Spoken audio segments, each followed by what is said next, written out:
Evening. My name is Dr. Tracy Miller. I am chairman of the Williamson County Republican Party.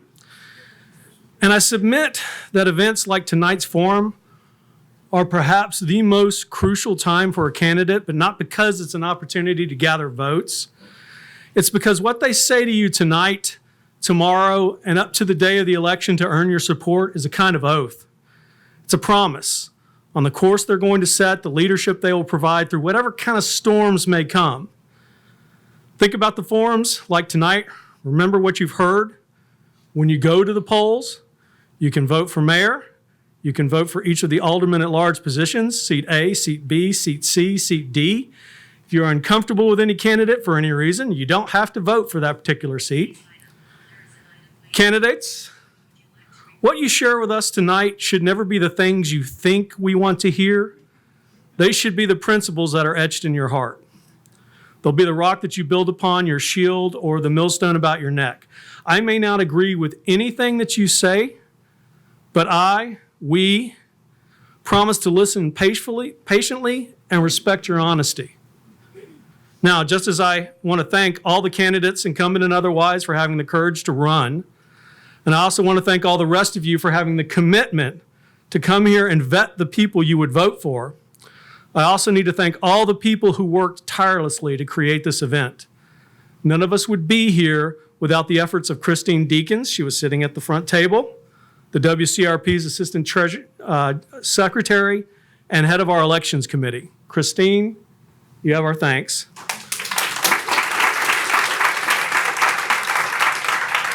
There was a team behind her: Moonhee Bischoff, Norman Bobo, Kathy Danner, Ami Fletcher, Elliot and Denise Franklin, Kathy Harm, Steve Hickey, Tim Raynaud, Amy Wells, and many more whom am I forgetting and I need to apologize to later. I also want to thank the organizations that have helped. First, WCTV, the Williamson County Admin Complex, and the Sheriff's Department. Also, the Young Republicans, the Tennessee Republican Assembly, Tennessee Stands, Moms for Liberty, Williamson Families. And I want to assure everybody that we, the WCRP, never took any funding or any questions from the grassroots groups. They simply volunteered to help spread the word so more of you would hear and benefit from this opportunity. Now with that, I'd like to introduce tonight's moderator, former Williamson County Commissioner Kathy Danner. Kathy has served the 4th District for 8 years before term limiting herself. Thus, she is a recovering politician, as well as an accomplished realtor. And as with so many who possess a servant's heart, it is difficult to know where to begin. With her impressive corporate marketing and sales skills, with her work for Congressman Blackburn, now Senator Blackburn, with her father's service, both as a colonel in the Marine Corps and in Congress, or her brother's as a 2-star general in the U.S. Army, or with her own love for her family, the community, and her country. Please welcome Kathy Danner. Thank you, Tracy, for that very kind introduction. I'm thrilled to be here. And to the candidates, thank you for being here. And I know what it's like. I have been in your seat. I have run for office. I know what it's like to put your last name on a yard sign and see that name pop up in all of the yards of your friends and neighbors, and then to see the names of your opponents pop up in all the yards of your friends and neighbors. It takes courage. It takes courage to run, and I appreciate that, as I know everyone else here does. Thank you for putting yourself out there. And like the County Commission, if you win, you will see hours and hours of work that nobody else will see. You will get angry emails no matter how you vote. They're going to come. It's a fairly thankless job. And I just want you to know that you're very appreciated for doing this. Okay, tonight's overall goal, super easy. We're going to help Franklin voters make informed decisions. The party is charged with voter education, and that is what we're here tonight to do. I'm going to go over what this forum is and what it is not, along with the format. So what this forum is, this is your opportunity for voters to get to know you a bit. We all know you're running to serve Franklin and that you love Franklin. But we would like to know what sets you apart. This is a nonpartisan race, but voters deserve to know a bit about your worldview. What will you pull from for wisdom and discernment in making those tough votes? This is an opportunity to also offer some new ideas. There is always room for improvement in any process and always room in any budget for saving money. What this forum is not, it is not an opportunity to disparage your fellow candidates. We are going to be civil and polite and maybe go as far as being kind to one another. It is not an opportunity to disparage the way current government is operating without a solution. Outside of your personal worldview, it is not a place to discuss policies that are outside the authority of the Franklin Board of Mayor and Aldermen. For example, we're not going to talk about the federal deficit or Ukraine or any of those things. We're going to focus on Franklin. All right, so the format. So we took questions from the members of the Williamson County Republican Party, as Tracy mentioned, as well as some of the information that you guys provided on your questionnaire. Not everyone in the audience or the viewing audience may know that the party does have a questionnaire. All of you answered it, including the two candidates that are not here tonight. Thank you very much. They were very informative. Set aside some time, like 2 hours, to read them all. But they're great. They're very informative, and they're full of new ideas. There's not enough time to ask the same question to all candidates. So not all of you will get to answer all the same questions. However, you will have a chance to give a brief 1-minute opening remark, as well as a 2-minute closing summary. We also have some questions that are for the mayoral candidate, some questions for the incumbents, and some for opponents only. Okay, this is the key part. Your answers to the questions will be timed, 1 minute maximum for each answer. We'll have a timer in front of us, as you can see, all the way around the room. And when it reaches 30 seconds, it will be red when you're halfway through. So you'll know. We're going to try to be pretty strict on that so that we can get everybody equal time to answer. At the end of the 1-minute questions, we will have, what was my idea, the lightning round. It's going to be great. It's so fun being on this side. Those questions will be yes or no questions or one-word answers. Note, too, to speak into the mic. If you get too far away, they'll lose it on the WCTV, so just make sure it's hearing you. Okay, for the audience, I'm going to frame up who's running in which seats. If I get this wrong, just let me know. But we have one of our two mayoral candidates here. We have Gabrielle Hansen. Down there, you can raise your hand, just so everyone knows. She is running against current incumbent Mayor Ken Moore. Mayor Moore is not able to attend tonight due to schedule conflicts. However, his answers to the questionnaire are on the website. The website is williamsongop.org. So go there to see the answers. Alderman at large B seat, we have Gary Moore here running to unseat Alderman Brandy Blanton. You want to raise your hand? Brandy also sends her apologies for not being able to attend. Same thing. However, please see her very informative answers to the Republican Party questionnaire on that same website, williamsongop.org. Alderman at large C seat, which is an open seat, we have 3 candidates. Patrick George, want to raise your hand there? Greg Caesar.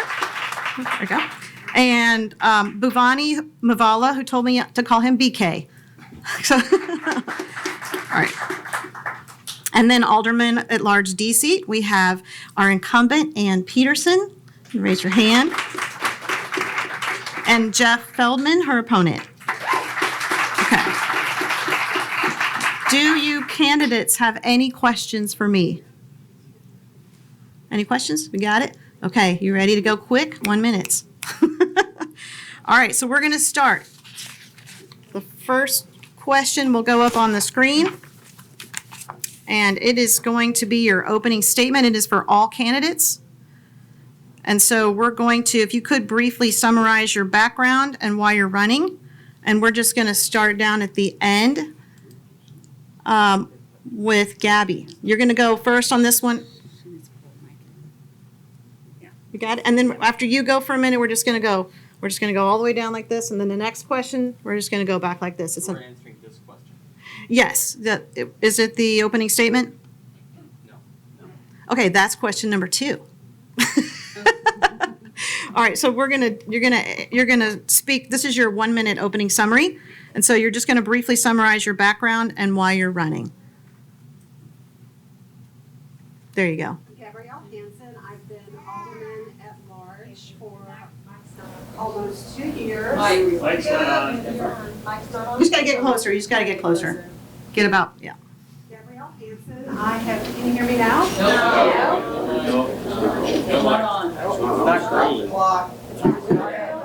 We will. Get about 5 inches away, Gabrielle. Yeah, you just got to lean in. I'm Gabrielle Hansen, I'm currently one of your 4 Yeah, it's on. aldermen at large in Franklin. I've been in that position for almost 2 years. Franklin isn't just a place that's on a map. It's actually a community with families, entrepreneurs,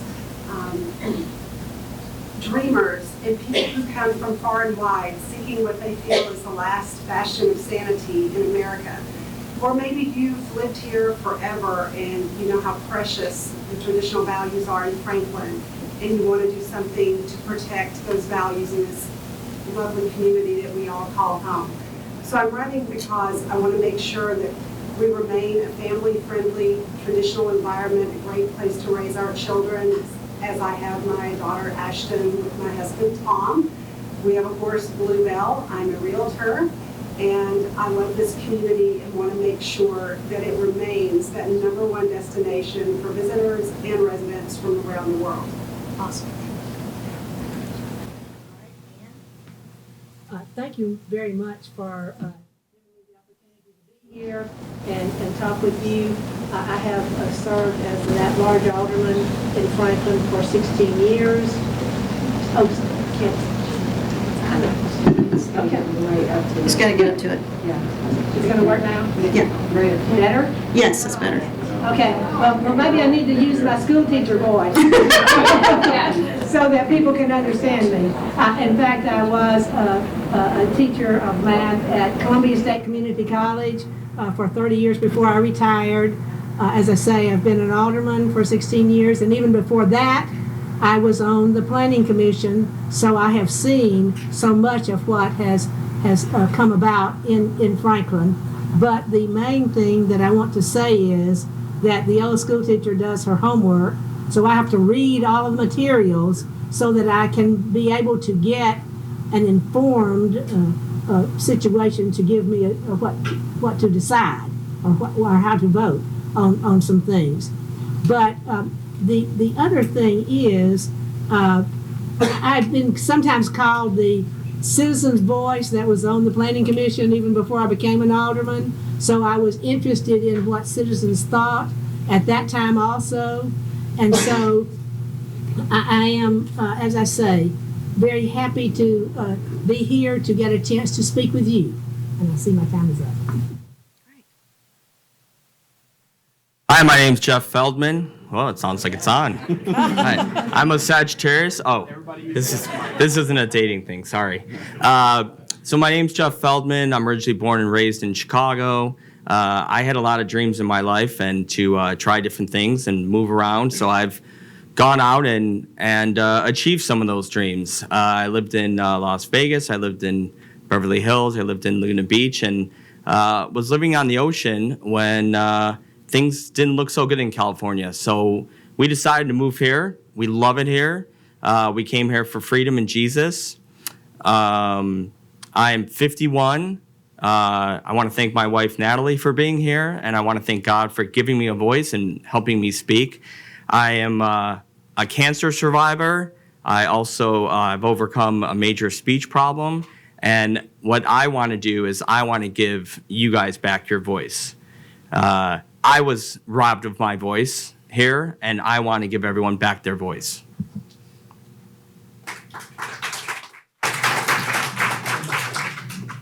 Go ahead. Ms. Moderator, let's get this name on the sign straight now, because I'm Gary Moore, I'm not Ken Moore.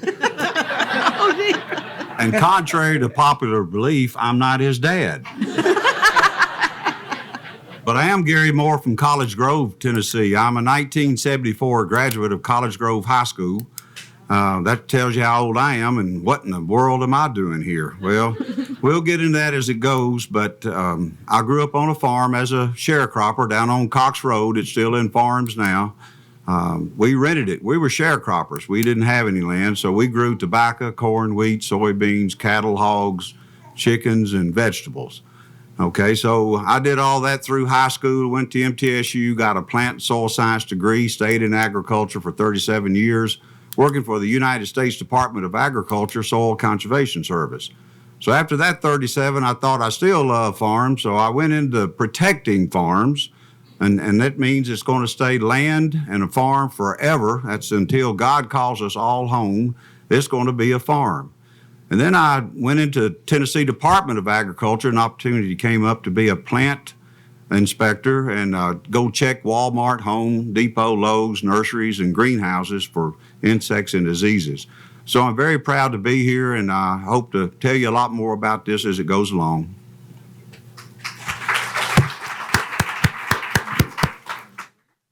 So my name, for those of you that didn't hear it during the introduction, my name is Greg Caesar. I've lived in Franklin since 2007. I'm married to an outstanding woman, Darcy, who is a realtor here in our town. We have 4 beautiful children together, 2 girls and 2 boys, 19-year-old girl, 9-year-old girl, and a 16 and a 13-year-old boy, who are really excited about me running for this office. I say a little bit tongue-in-cheek, although I believe that I've come tonight and I'm grateful to address this body of interested voters, not only to talk about my personal life, but to talk about my views. I have to say it is a little unfortunate that one of the organizations who has been promoting this evening's event just 24 hours ago announced some of their support for candidates without even talking to me. And as a lifelong Republican who's lived in Franklin for 16 years, I have a problem with that.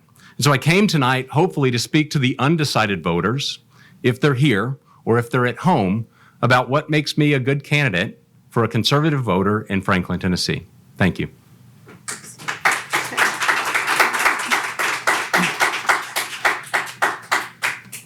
Good evening, Franklin, ladies and gentlemen, and my brothers and sisters. So my name is BK Muvala, Bhavani Muvala. Lot of people want to hear my name properly, so BK Muvala is my name on the ballot. And I'm married for 32 years. Last month was my wedding anniversary, 32 years with one single woman. You imagine, right? I have 2 sons. One is a doctor and another one is aspiring doctor. I am an entrepreneur, I am a businessman, and I lived in different continents and different countries. And what am I doing here? I am trying to work in Franklin for the people of Franklin, whom I think is my family. I want to give a good working place, a good progress in Franklin City, safe neighborhoods. I want parks and recreations, peace, individual liberty, and protection, and fiscal responsibility, and decency code.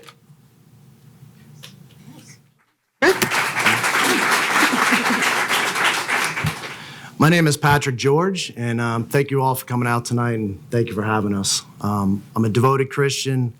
I'm a husband to a beautiful woman, Gina, for 18 years, my beautiful daughter, Kaya. And I'm a chaplain, businessman, and a devoted constitutionalist conservative. I've been doing business around the world for about 25 years in executive leadership. I've seen the good and bad within governments and across the globe, but I'm very blessed to have the opportunity to lead organizations, including a successful IPO in 2012, and also the ability to lead folks to thrive in their own lives, right? That's the number one thing for leaders. We must give them a voice so that they can succeed in their lives. And all of this shapes my values and character of who I am with a biblical worldview. Job. Okay, so this next question is the one you, spoiler alert, already saw. coming up, but it's going to be for all candidates too, and we're going to start back down with you and just swing back this way. And so it is to name 2 things that differentiate you from your direct opponent or opponents. I'd say the two major things. Why is it not working? No. Hello?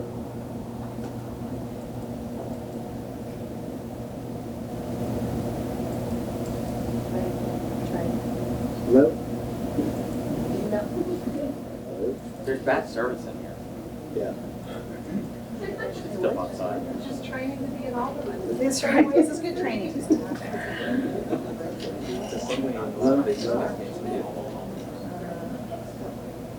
Start down there again?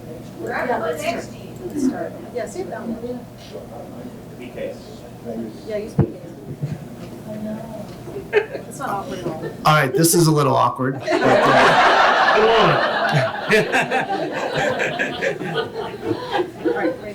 And a perfect question to get to figure out what's so different between the two of you gentlemen. Yeah, friends. I would say the 2 distinguishing things that differentiate me from my 2 competitors here is that, one, for 25 years I've been leading organizations. I mentioned 2012 we had the most successful IPO of that year. We've led organizations, but large organizations all around the world. We've done it here domestically. But, part of that is also, what does a small business look like? I've owned small businesses. I understand the decisions that I make on a daily basis not only affect the individuals that work within the company, but also their livelihoods and their families. So I take that very seriously. Each and every decision that we make, we must acknowledge the consequences. And the second thing I would say is that I always lead from a biblical worldview as a servant leader.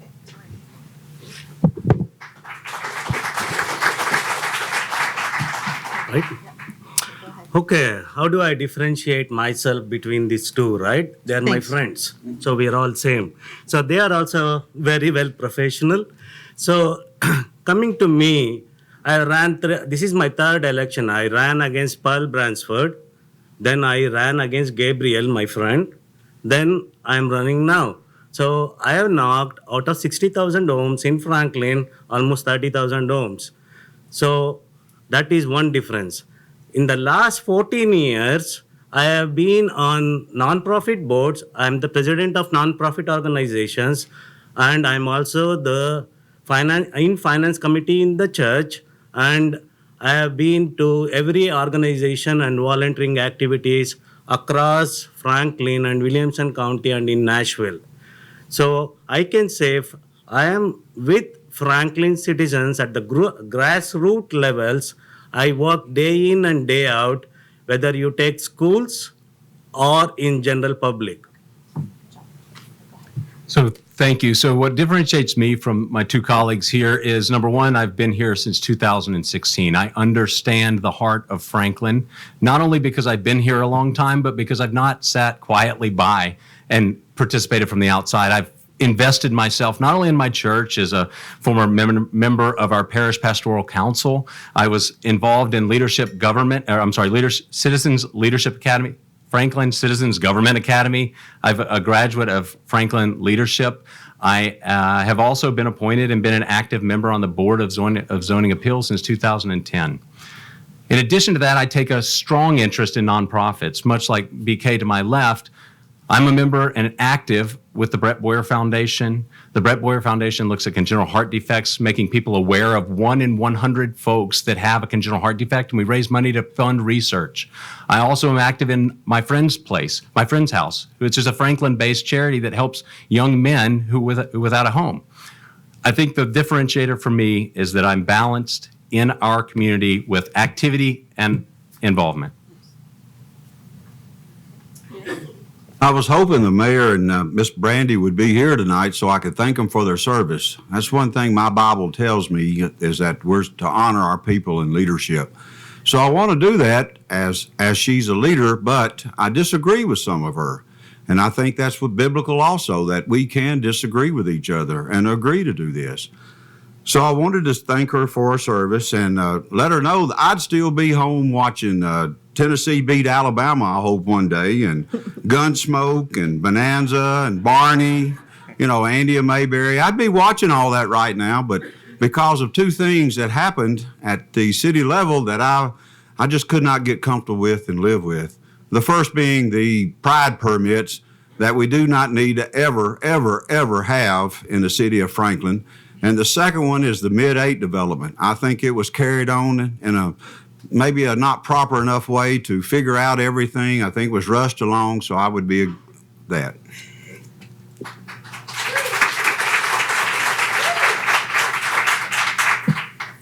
So, am I gonna have to go sit on Anne's lap? It was, Anyone There you go. home? There you Oh, go. there we go. Yeah. Okay.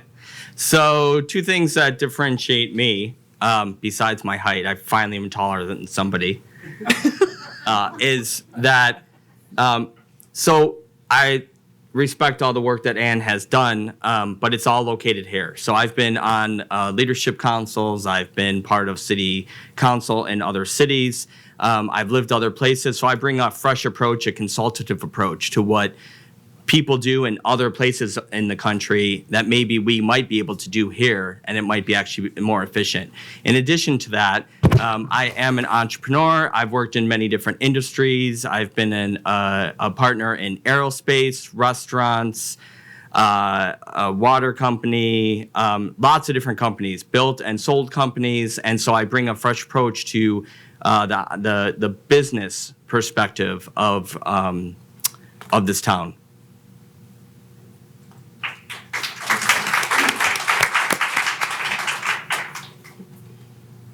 Well, I guess one of the things that differentiates me is that people who have lived here know my record of service. They know how long that I have been involved with the city and working for them in the sense that I felt it was very important to let people know how things were going on in the city, but also because, as I say, people know what I have done. They have seen me. They have seen how I work with other people and actually seen how much I study my materials. And so I really feel that that is very important to me, but I also want you to understand how much I care about working for the citizens.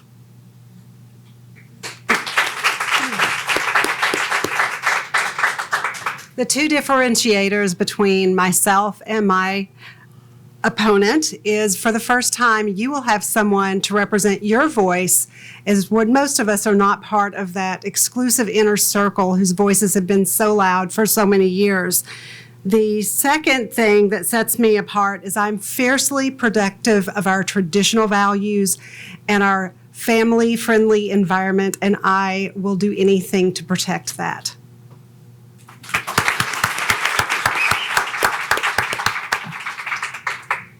okay, this next question is going to go to Greg and then to Gary, Jeff, and Ann. So we'll start with you. The question should be, what new ideas do you have for saving taxpayer dollars? Well, I thank you for your time. I'm guessing I don't have 2 minutes on this one. No, you have 60 seconds. Okay, perfect. Perfect. I could take 2 minutes. I think there's a lot of ways we can save taxpayer dollars. One way to balance a budget is to cut. Another way is to look for opportunities to inject new revenue into our community.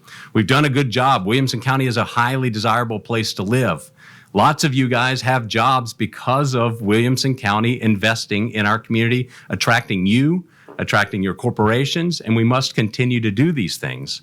Now, I know there's a question that may come up later that talks about investing in corporate retention here and bringing attractive organizations to our city. I think we should do that where appropriate, because when we bring great corporations, they don't just bring the top level people, they bring people who are looking to build careers. And I'm not interested in people popping into Franklin for a year or two. I want people to come into Franklin, to be invested in our city, to engage in our nonprofits, to support our organizations, to have a voice in our government, and to stay here and love it like I do. I'm proud to call Franklin my home. My children are proud to call Franklin their birthplace, and I hope that the future generations also reflect that pride.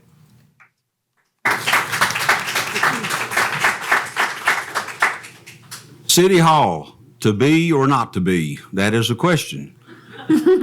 So far, it's been mumbled and jumbled and rumbled about, and I think there's a lot more to be looked into on this also. And I see a major savings if we could just consider moving City Hall over on the property next to the jail and put it all in one place and do something else with this highly valuable, visible property right on the square. When I was here, it was Sears Roebuck, and it was all these other many great stores. And we could always come back to these little boutiques and small stores and small businesses and incentivize all these businesses to come back to town. So let's get City Hall relooked at. Let's get it moved over there. Let's look at the things that we can save from. Let's cut some of the pork out of it. Let's look at it really, really hard and determine what we really need as a City Hall.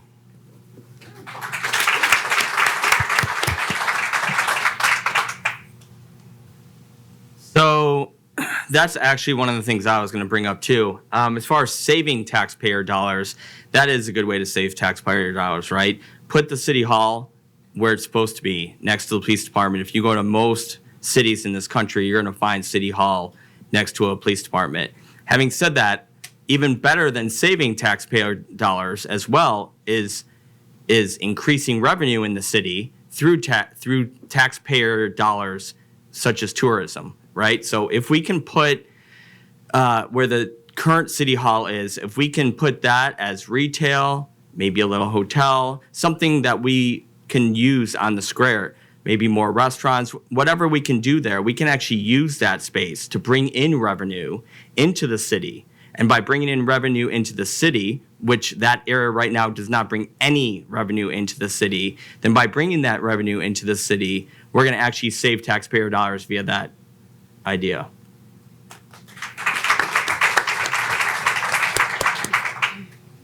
Well, first of all, I want to say that the largest revenue maker in our budget is sales tax.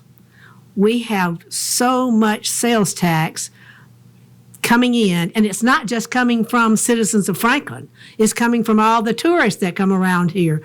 Or not only that, but also all the people that live even out in the county that come to shop in Franklin, and not just to shop, but to eat, at the restaurants and do so much of that. So that aspect of our revenue, we are definitely saving money there. We have one of the lowest property tax rates of any city in Tennessee because we have so much money coming in, so much revenue coming in just off of sales tax.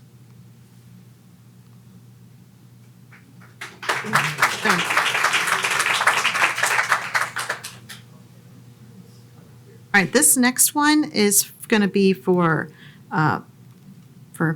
Patrick, Greg, and Buvani. BK, we'll go this way though.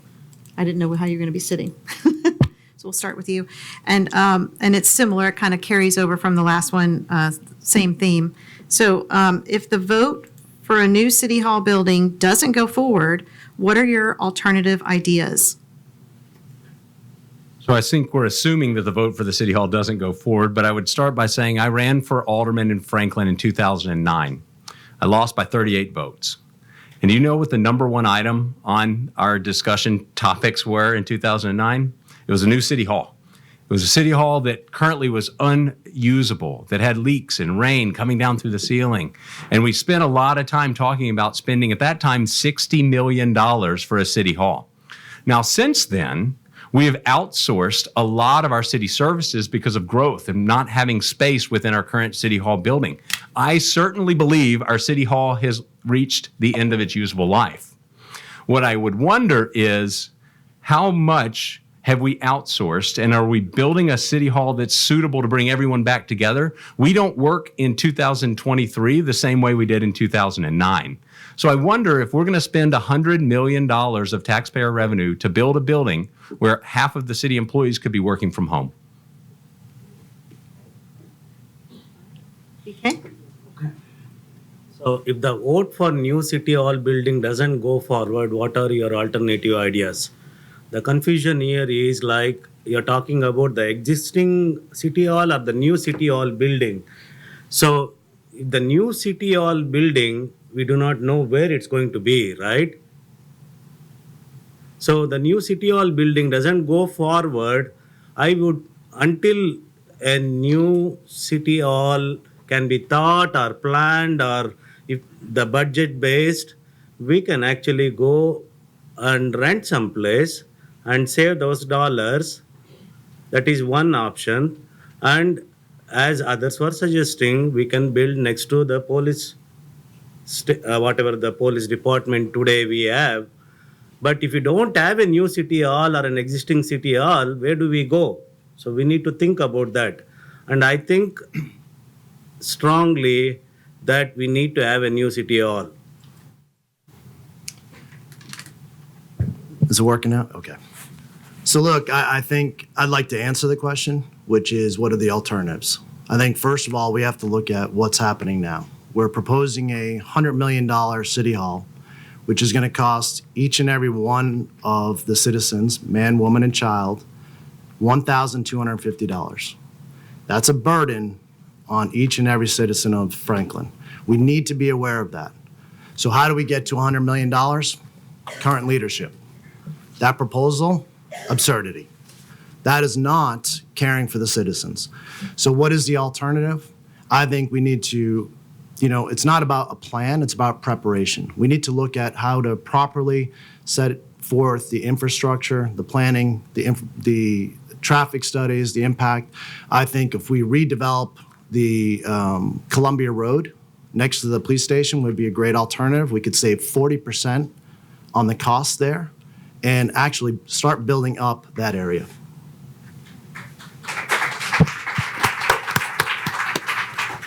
Okay, this next question is going to be for Patrick and BK and Gabby.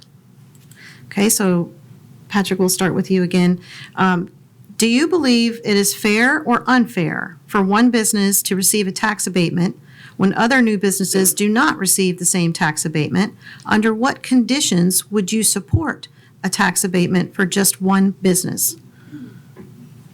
I think that's an important topic because we've heard earlier that we, from others that we love the corporations coming in, it provides the jobs, we give tax abatements, it's a burden to the citizens of Franklin. But I think we have to look at it quite differently. I think we have to look at it in the sense of Franklin's a great place to live. We don't need to roll out the red carpet for corporations and then take on the burdens ourselves. I think it's vitally important that we look at, they want to come here for the community, for the families, the same reason I came here, the same reason you came here, right? We love our community. They love our community. To provide tax incentives to corporations is a no-go for me. I would rather invest in our small businesses that shape and form our community downtown. Those are the businesses we need. Okay? So it's totally unfair to give tax exemptions or abatements to one organization or one business and not give it to the another. And just assume that we gave it to the new one.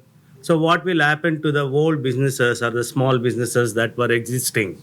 I think government should not play any role in giving any tax exemptions to any businesses, whether it's a small businesses or the large corporation. Because we make sufficient revenue from the taxes, sales taxes, and other property taxes. And if any organization or any business, if they love Williamson County, we are the top 5th in the income in the whole country, right? So in the per capita income. So if they want to come, they will come. They will definitely come and they will serve here. I think it is very unfair to give to one and not give to another.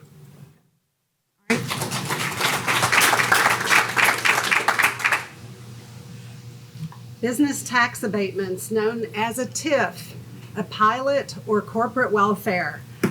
As we experienced during COVID, many companies up and relocated overnight to the Franklin, Tennessee area because of our desirable business climate, our low taxes, and highly skilled workers. Our unemployment remains at nationally low levels. We don't have a lot of people needing employment in our community. But I love having businesses relocate here. But I don't believe that we need to incentivize them. If we desire to incentivize a business to come, this needs to be a public decision. It needs to be your decision. We need to discuss it publicly and make sure that our citizens want to participate with some sort of corporate welfare or TIF or a pilot. No more backdoor deals, no more quiet programs being run on a state, county, or local level, and ultimately it's dropped in our lap to say yes.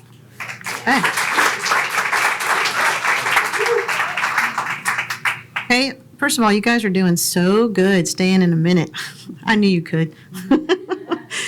Okay, so this next one is going to be for all candidates, and so we are going to start again with you, Gabrielle, and just go all the way down the line. What areas of the current government in Franklin need more transparency, and how would you accomplish that? Well, I think I just addressed one of them where we got the surprise at a work session after a deal had already been done. But another area where I have big concerns are our committees. We have fantastic committees and fantastic committee placement. But we don't know who's applied. The public doesn't know who's applied or if they even got their resume. There's no disclosure. There's not even a resume attached with somebody that applies. Greg Caesar was one we approved. I had to Google him to even know who he was. That is a complete lack of transparency. Many times as aldermen, we only get information less than a week prior to a vote. Open up the books, open up the applications, let the public know who's applying, what's going on. There are no secrets in City Hall. This is your community, these are your decisions, and everybody needs to be part of that discussion.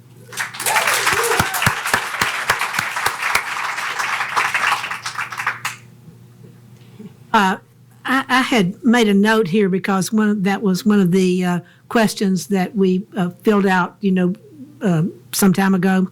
But my idea is that people often have an opportunity, or maybe even to sign up to be considered for an appointment to some kind of committee and everything. Sometimes we get some information more than others, but still. The Board of Mayor and Alderman is involved in this, but maybe only considering the committee appointments or things like that.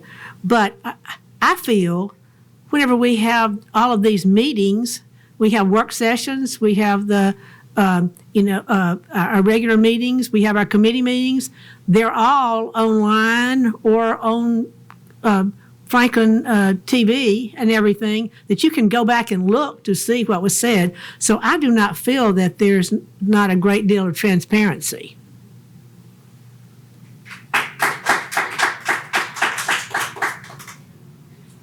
So I feel there's a huge lack of transparency here, and that's one of the reasons why I'm running, and most of you know that.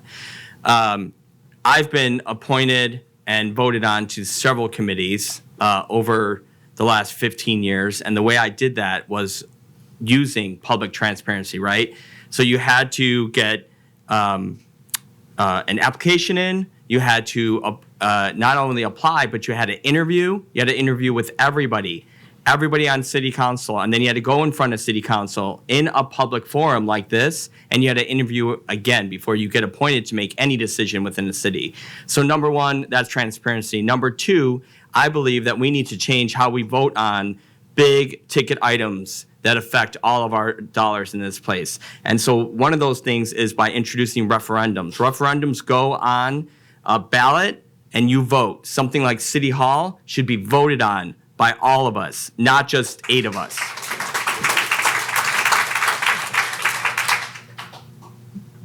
We all live within walls of a house. We know what goes on. The garbage disposal works, the dishwasher works, the electrical outlets work. And lo and behold, when one thing goes wrong, you're going to hear it from our wives or our mothers, because nobody's happy if mama ain't happy. But you know, Franklin also has a wall around it. It's called city limits. The problem I have is the urban growth boundary. I do not know that there's enough transparency there as we see Franklin city limits start seeping and leaking out into the county. I think we need to put a halt on some of that stuff, and let's get infrastructure set straight. If we're going to be annexing new areas or trying to annex new areas, then we should automatically bring infrastructure to the immediate front, and let's figure out cable, water, gas, electric. Let's figure it all out, because it's all got to be here now, people. The internet, especially as a realtor myself, internet is valuable.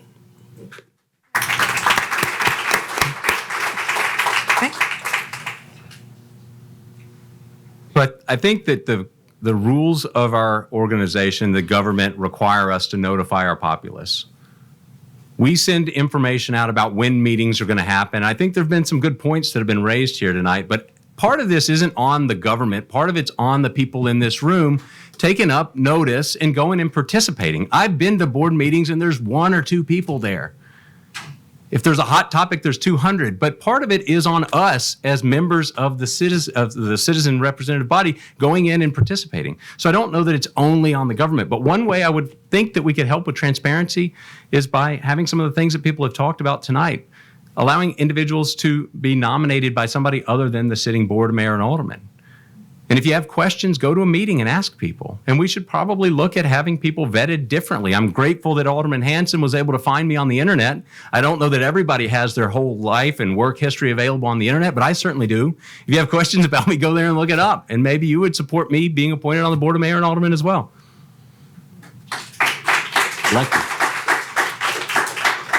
I think this is a valid question because I have faced this 2 times in the last 4 or 5 years. They asked me to come for an interview. I submitted my resume.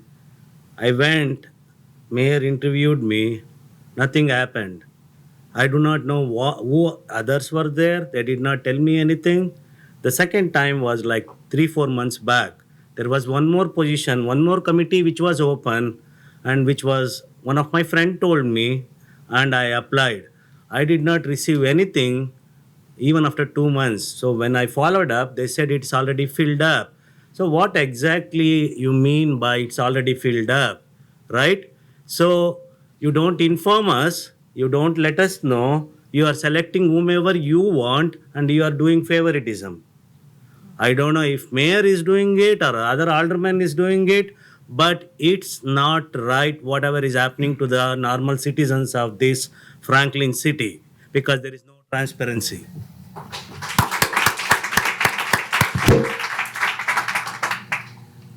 So look, I'm not a politician, right? I'm just a businessman, husband, father.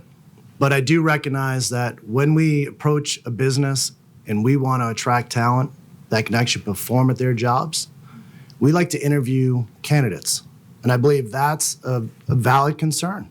Our committees are being spearheaded by people who don't have the qualifications.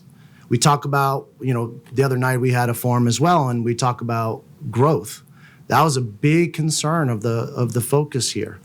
But unfortunately, we're attracting people without qualified applicants that, stepping into roles to make a decision on zoning, planning, development. I think that's crazy.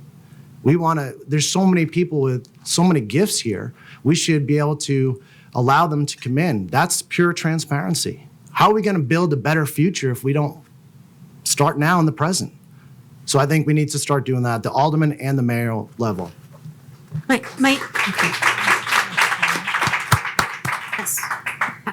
I make a comment? We were talking about a referendum for things.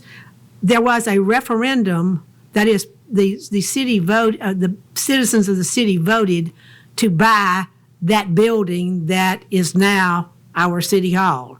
See, somebody was talking about, being Sears and Roebuck and everything, but before that was purchased, the citizens asked for a referendum on that, and they got the referendum, and it did pass. I remember that. Thank you, man. Okay, we're going to go on to the next question, which is all candidates again. We're going to start down on this side. Patrick, if that's okay, you're going to start us off. Should be up. Do you support spending city taxpayer funds on affordable housing? No. Okay, BK? Okay, no, I'll answer the rest.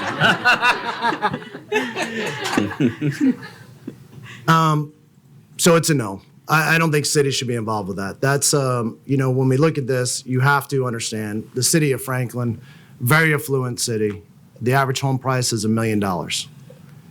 How do you create affordable housing? The dream that tickles the ears is how we provide for the service industry, the waiters, the waitresses, and, those folks. I don't think that's practical, because even affordable housing, if it's $500,000, how do we do that? So the city should not be involved in affordable housing. This is a private enterprise that, we have the Franklin Housing Authority that can take those initiatives on. There's government aid to that, but Franklin's a tough place. We have to be serious and committed to understanding that and move on with realities.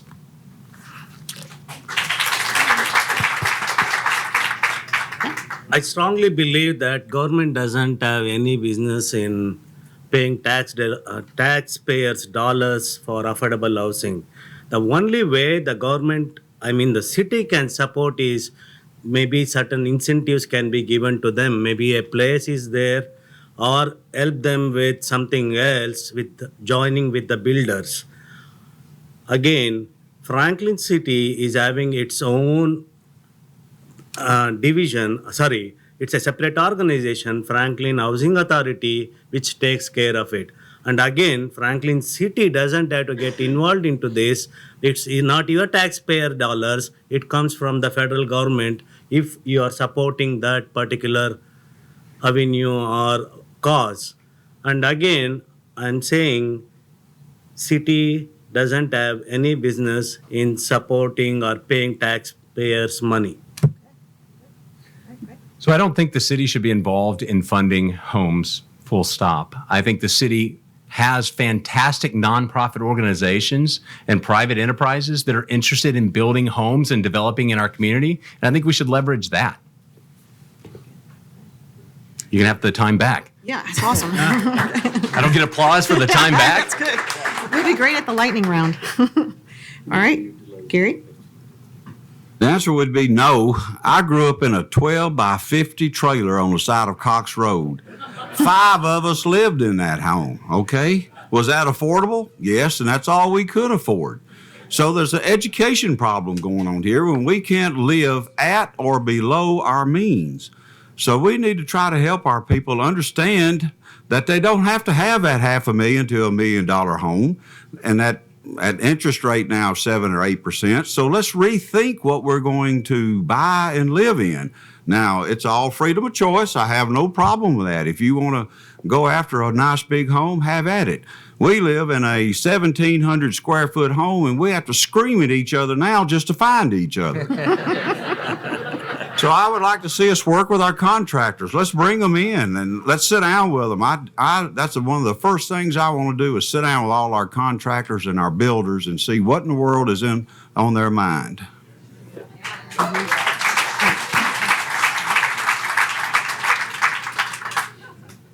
Gary, we have to do the same thing. We got walkie-talkies. We came from 1,000 square feet, and now we have a mansion.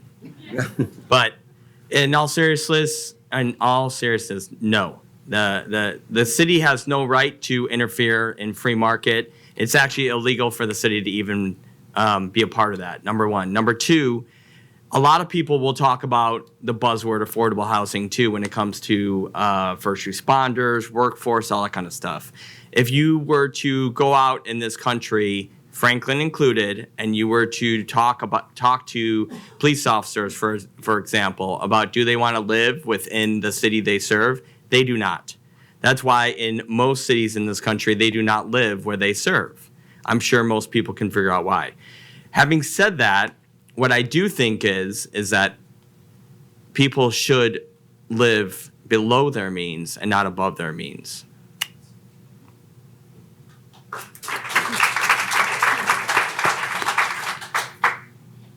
The city has been fortunate to have a Franklin Housing Authority that has done an enormous amount of work. Some of you may know that next to the Williamson County Library, if you just look across the street there, they have built some really nice affordable housing there. And I remember after some set of them were built, I went over and the Housing Authority had done a very good job there. There are some other nonprofits that are working with people to help build or be able to buy homes, but we do have some other things. Franklin Housing Authority is the biggest and the one that has the most money because it gets federal money. But there's some other community partnerships that are working with other people. Affordable housing can be known as workforce housing or attainable housing. I am not for Section 8 or subsidized housing. I can support some level of participation through incentives or gap coverage. For example, we have Hill Haven and the Hill under development, and because of inflationary costs, we're this close to getting it done. Each development has 32 homes for purchase for people who are working good jobs, good credit, can make a mortgage, but they're doing everything right and they just can't get enough to purchase one of our almost $1 million homes.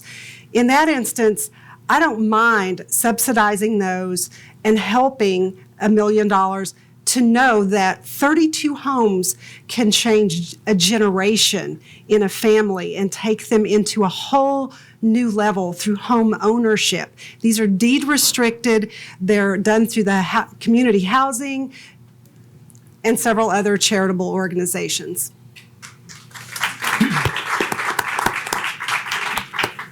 Okay, so the next question was, for those who answered yes, you would support city taxpayer funds on affordable housing, would you increase or decrease the current funding? And am I right, Gabby, that you are the only one that, yes, would support taxpayer funds going to affordable housing? So the question is to you then, would you increase or decrease the current amount of money that the city is spending on affordable housing? In the instance of the Hill and Hill Haven, because we're so close to delivering those, I would vote to increase it rather than spend money on other parcels of land that are maybe used for parkland or non-usable for housing. But I am not for anything that's going to have federal strings or any must follow these 10 steps permanently if you're going to have this federally subsidized or affordable housing type of product.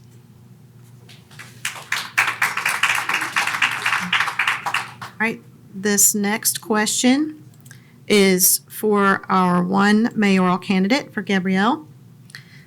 So it is, what areas of the current budget do you think need cutting and why? A lot of concerns with our current budget. Yes, we have incredibly robust sales tax revenue. We also now have, maybe a surprise to all of you, sports gaming revenue coming in from online gambling, which I have a little bit of a problem with, but it is revenue. I think we need to watch our spending. I even asked at our budget meeting, could we at least shave off 3% from where we were last year? We're going into a very inflationary, uncertain time with CBDC and digital currency and global issues. We're not going to always have that robust sales tax. So I wanted to rein in across the board spending by at least 3%. Our budget's gone up from 52 million with 66,000 people in 2012 to 200 million and 88,000 people roughly right now. The cost has gone up almost 3 times on an expense basis per person, and we need to watch it because one day the government just can't pay their bills anymore.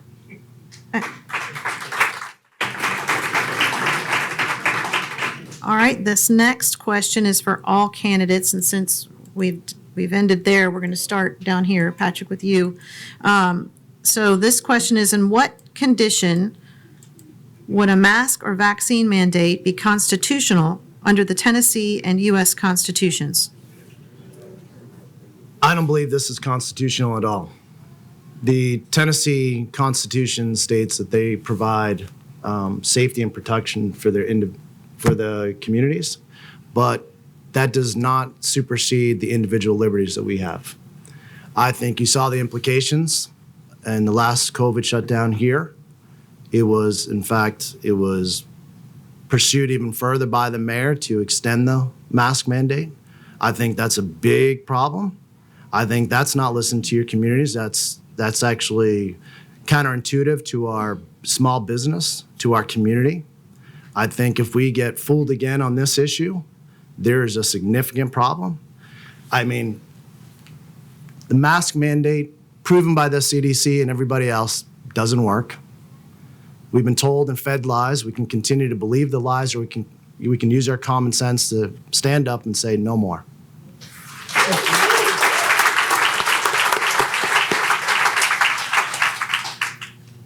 I think we have so much advancement in technology and medicine and everything, but it is not the government's choice to mandate whether you need to use mask or the vaccination. It is up to individual who wants to use, they can use. And I think government doesn't have any business in mandating what you need to do and what you should not do. And it is a liberty, and you should allow the freedom and the choice for individuals. If they want it, they will use it. If they don't want, you don't have to. So, but you also need to be cautious enough when you go in group setting or when you go in public, what you will be doing and how you will be working with others. When you have your freedom and liberty, make sure that you're not going to affect someone else. So it's your choice, it's not the government choice.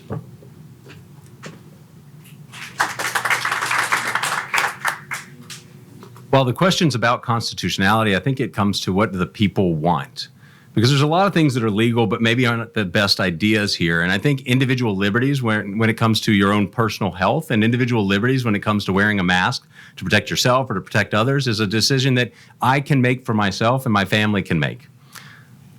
I also want to take some time to talk a little bit about affordable housing, because we need people in our community that are diverse. We need to make sure that we have homes for people that are that aren't only the top 1%, for them to live, because it's a vibrant community here in Franklin. It's not just the upper echelon that can afford the $1 million homes. And so while I said I don't support the city using taxpayer dollars, that doesn't mean I don't support us finding ways for the people that work and hard work in our community, whether it's firefighters, police officers, or the women or men that are working in our restaurants who serve us. They are the important part of our community that make us different than other communities. And I think it's important for us to make sure we provide them housing.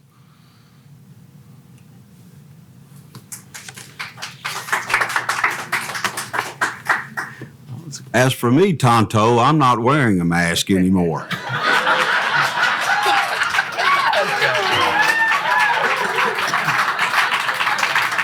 And I don't expect any of you either unless you want to, okay? There's no mandate needed. Going down the road the other day, and there was a poor lady with her mask on all by herself in her car. I'm walking through a store, and I see little kids with masks on and their moms with masks on, and I'm thinking, what in the world is going on? These masks are something that's being pushed upon us. My doctor even told me that I've had for 25 years, and he said these masks will not work on withholding these smaller elements. So it's going to be a choice for me, period. It's plain and simple. We cannot go through another time where we shut down our businesses and our families and our schools and come out of it. We're still not out of it now as we continue to fight this battle.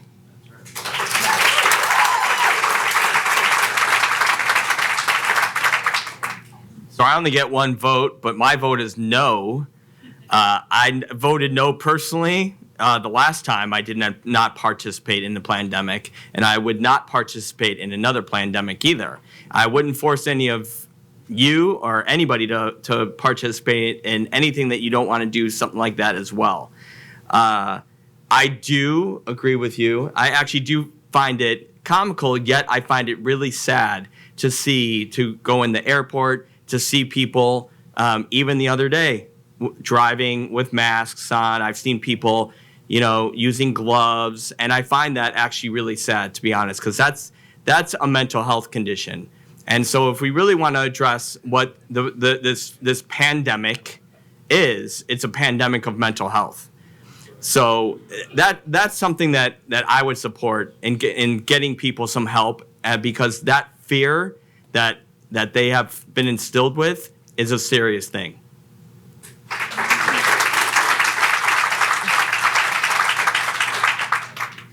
Well, I don't know that I would say that a mask or a mandate would be needed in a way. However, I want to tell you, I went to a dinner that was a state organization here in Tennessee. There were people around me coughing all the time. And what happened in the next week? I got COVID. So I'm just saying, think about not only yourself, but think about the people around you.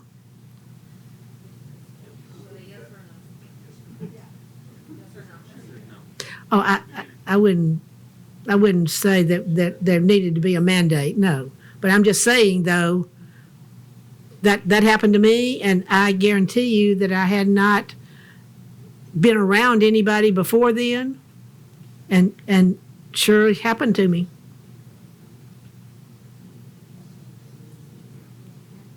As we experienced during COVID through exhausted legal maneuvers, and even in our state of Tennessee and the U.S., the mask mandates, vaccine mandates are not constitutional on any level. Your choice to do with what you want to with your own health, with masking, with vaccines is strictly between you and your family. There will be no businesses closed. There will be no mandates. We will not comply with any of these government orders or a 2030 agenda policy meant to restrain our citizens. We're going to skip questions 11 and 12. They are the same thing. and everyone's answered that pretty well. We're going to go to question 13.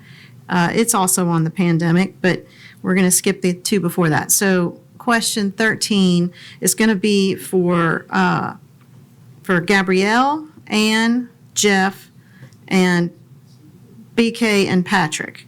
I think this had to do, the questions came from the questionnaires that you filled out and from party members. And so this one is what would apply.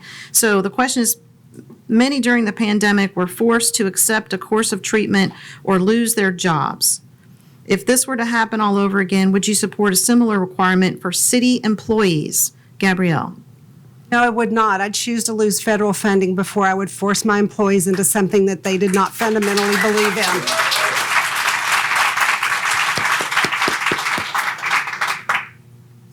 Ann. Sorry, I thought you were just asking a few people. You're asking everyone? You are one of the few. So, And the chosen. Okay. Oh, okay. I'm the chosen. yeah. I don't remember about they were required to be treated or lose their job. I know they were not able to come to work. If they but I don't know that people were fired. So, as I say, I don't know that happened before. All right. Jeff. No. The answer is a hard no. I would let everybody make a decision if they want to be an experimental rat, but I would encourage them not to, but everyone should be able to do what they want. I also feel that we should probably look back, and the people who were either forced or the people that were fired or even quit on their own, we should look at reinstating their employment. And we actually should probably give them a bonus for being brave.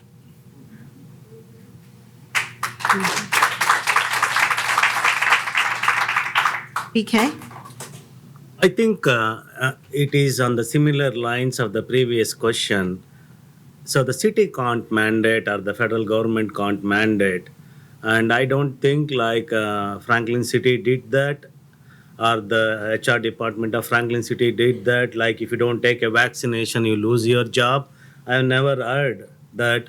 So, but if I'm an alderman, I'm going to say, no, I'm not going to say that you lose your job if you're not going to take your vaccination or whatever it is. As I mentioned, it is individual choice, individual freedom and liberty. If they want, they will do it. If they don't want, they will not do it. And it is none of the government's business to say that you do this or you don't do this.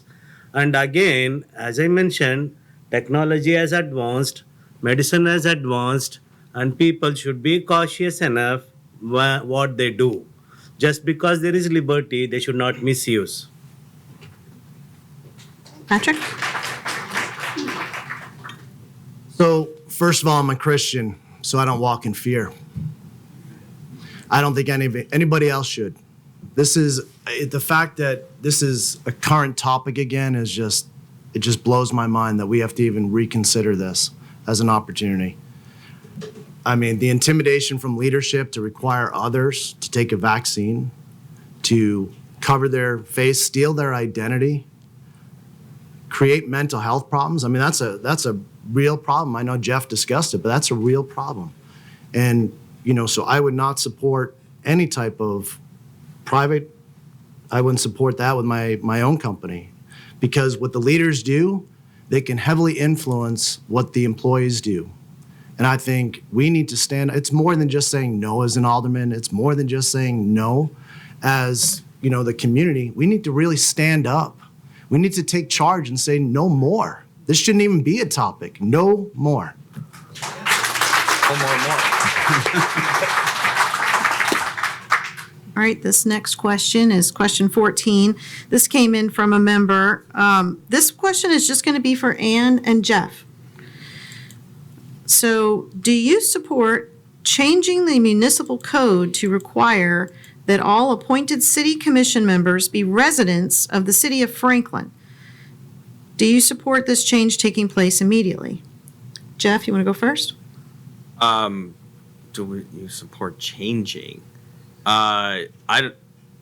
You should absolutely be a member, a citizen, of Franklin.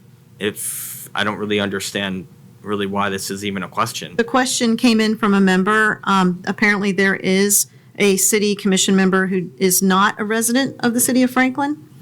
And that question has been vetted and it is a fact. And so the question is. So when you say commission, you mean one of these commissions? One of the appointed okay, members? Yes, you should. There is no way that you should have anything to do with a commission, a position of leadership appointed in the city of Franklin without living here.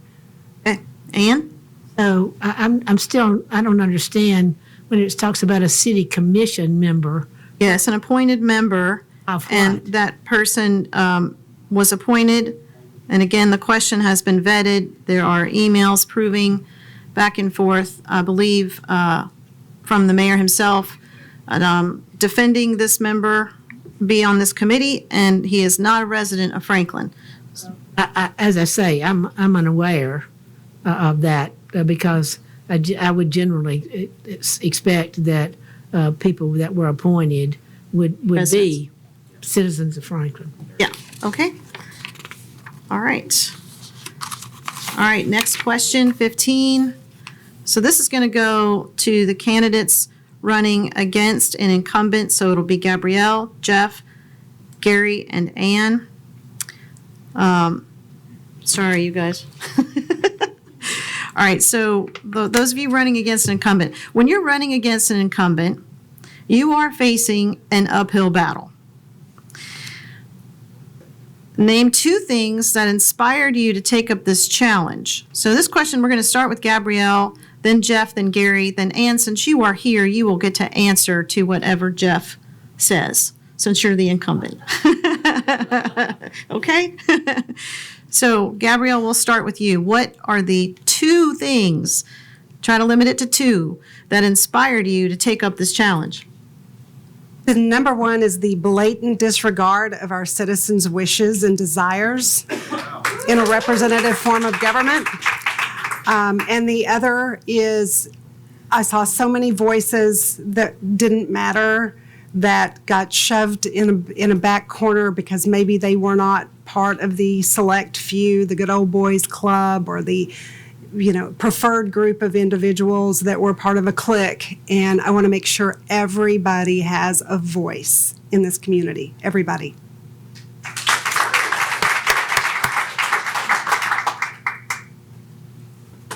I guess I can't say ditto.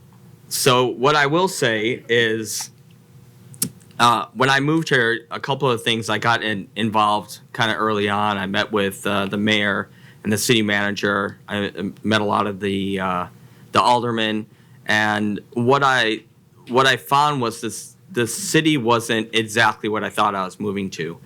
I attended some BOMA meetings. I saw that everyone's voice was not being heard. Actually, to take it a step further, they weren't even being considered, and everybody was talking about their personal decisions. They were having a hard time with making a decision. And my theory is it's not your decision if you're an elected leader. You're the voice of the people. You don't get a decision, actually. You give up that decision as leader. So you need to vote. You need to talk about the citizens. Well, I'm going to let Ann, since Jeff just went. Ann, do you want to speak to why you are running again? Why I'm running again, or why? Or answer anything to what Jeff just said? I want to say that every meeting, we are required to have people make comments either about things that are on the agenda or not on the agenda. And there's so many things that require a public hearing that we often do get a great deal of comments. But I'm not sure what we mean about everyone's voice was not being heard. I mean, because many times there'll be 2 ideas about things, and I can tell you on something that I heard a lot of voices about, and that was the Middle Lake project. And I was one of the people who, whenever it was on the Planning Commission and on the Board of Mayor and Aldermen, voted against that. And it wasn't just because people were talking about it, because I thought it wasn't the right thing. And so that's the reason that just because a lot of people are talking doesn't necessarily mean it is the right thing to do, is just to follow the greatest number of people who speak. Ann? All right, Gary, do you want to speak to the 2 things that inspired you to take up this challenge? Yes, ma'am. Permits come and go, and we're too lax with our permits. One being that the citizens of this town spoke quite frankly one night about the LBGTQ EVIL, and it needed to be voted out immediately. There was every opportunity for that to be done. Instead, we have a group that call themselves the Pride, the Woke, the Liberal, whatever they want to call themselves, and they wear their sexuality on their sleeve instead of in their pants. So we need to get these permits under control and get them under immediately. Mid-8 was another one. I heard that Ms. Blanton had told the Mid-8 group, which I just met with before I come down here tonight, that she had said that she would vote against it, but then she turned and voted for it. Now, I know things change. I understand all of that, but there's too much indecision being made there.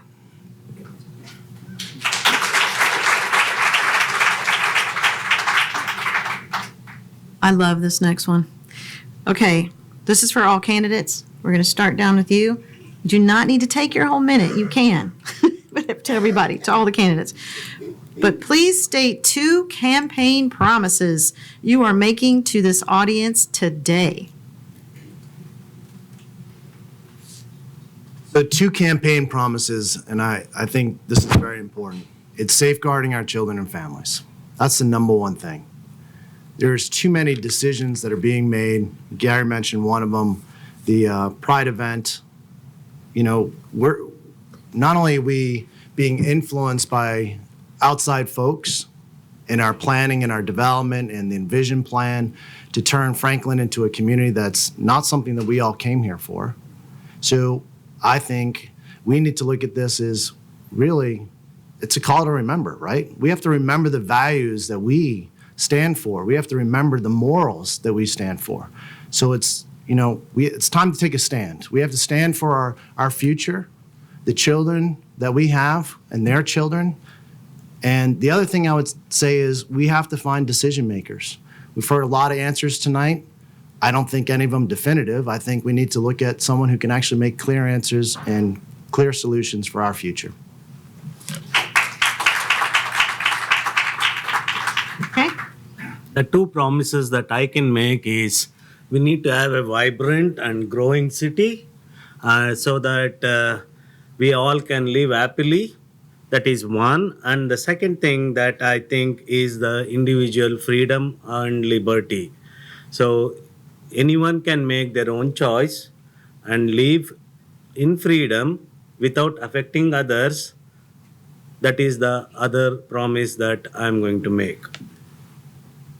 So first, I would protect your constitutional rights at the federal level, at the state level, and at the local level. We all have been bestowed important constitutional rights, and it's my job to make sure that we protect that. And I promise you that I will. In addition to that, I would work to rebuild our divided city. See, I came back to Franklin and I found a different city than when I left. And it's not only in Franklin, it started at the national level. We work better when we work together.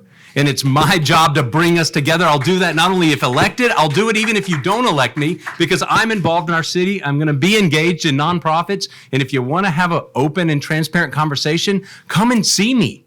You have my phone number, you have my email address, communicate with me. I will be receptive, and I'll try to be measured and calm, more calm than I am right now. But I'm very frustrated by the division, not only in our party, but in our nation and in our city. We have to stop this.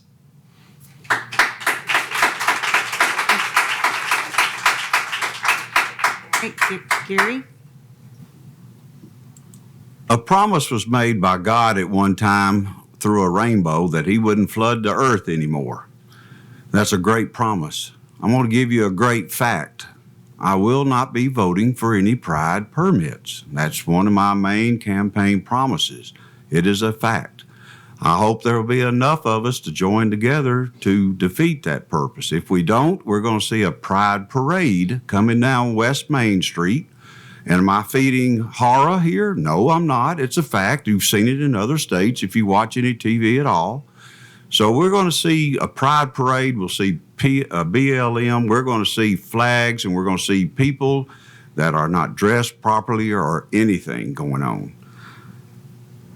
Next one is water. I think we all like water. We like to drink it. We want lots of it. If we ever start looking at droughts and other treatment issues, then our water is becoming a huge issue here in Franklin soon.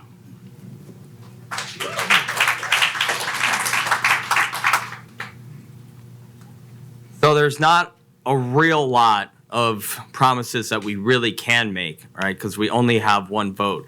But what I can promise you is a couple things. I will care about what you have to say. I will care that if you feel that there's something we need to work on, I would ask that you would come talk to me and talk to everybody. I also promise that I would be very careful and a steward of our tax dollars and projects that we work on in this town, and that it would be stuff that everybody wants to work on. Another promise that I think is important is that we don't have any more festivals, any more gay festivals or any kind of festivals that are sexual in nature anywhere in this city on public ground. There are plenty of private residences you can have these parties at. And that's totally fine. I don't want to live in West Hollywood, and I can promise you, none of you do either.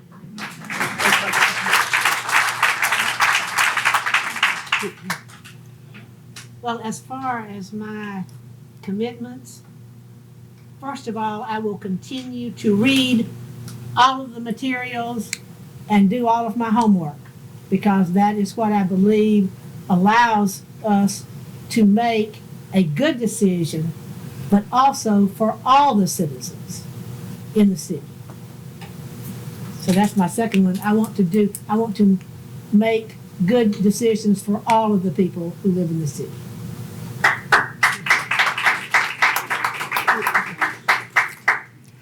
I pledge to you today that when elected, I will open City Hall once a month for an entire afternoon of Q&A with no gavel, with no time limits, with snacks and drinks, so you can come and hang out at City Hall and ask any and every question you ever had. Who's our janitor? How much do we pay for insurance? How much is our HVAC bill? Anything you want to know. We're going to take off the mystery from how your government works and how our City Hall operates. And I want you to be a part of the whole process and understand it thoroughly. My second pledge to you today is that I will fiercely protect Franklin against any national or global agendas that are meant to strike fear into its citizens and to control your life or destroy our traditional values. I promise you today, those will never come to Franklin under my leadership.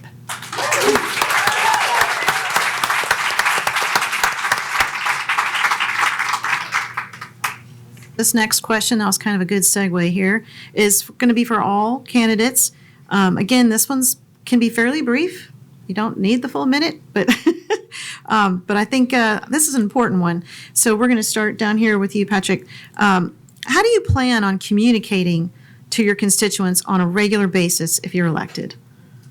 Well, I think the number one thing, we've talked about transparency tonight. I think you have to be invested in your community. You have to be engaged with your neighbors, your residents, and I think it's a pretty simple thing to do. Just by being a father and being a husband, being in a community, we naturally engage with one another, right? It's something that we need to do. And as alderman, that doesn't change. The position doesn't change that separates me from you. I'm engaged with all of you. It's a position that you would elect me to, right? You have to make your decision about me. And that is something that we need to do. So I would propose that, not only is it being out in the community, not hiding in the office or hiding away from each and every one of you, but engaging you, the good, the bad, the ugly, right? We need to hear your concerns. And I would also advocate for town halls, to be able to call neighbors there. Whether practical or impractical, you have an opportunity for your voice to be heard. Okay. I would like to be like Brandy Blenton. She meets anyone in the city, she calls them by their first name. I do not know how she does that. So it's amazing how you know their family, their friends. What I'm trying to say here is it's one-on-one. You need to know people. You need to know every citizen. You need to know their families. You need to know the kids' names. I don't know how Blanton does that. She knows the kids' name, their father's name, the street names, everything. So knock on the doors, continue to visit, have groups, group chats, social media is there, email is there, radio is there, television is there, city hall is there. So there are plenty of avenues and opportunities, and unless you know each one well, better, treat them like your family, I think you can't really succeed as a leader or as a visionary or as an alderman. So I would like to communicate like Brandy. Sure, she appreciates that. I know you all don't like, but I was just giving her an example. She does a good job. Good one. feel like I need more time because How do you plan on communicating? no, but how do you plan on communicating? Thank you, BK, for your candor there. I'll quote a couple of things. First, those of you who have shopped at Walmart recently probably are familiar with a gentleman named Sam Walton who founded that great company. And what Sam Walton talked about, the success of Walmart was built on management by walking around. And there's not a piece of technology, there's not a better Instagram or a better Twitter or a better TikTok or a better Facebook for me to communicate with my people.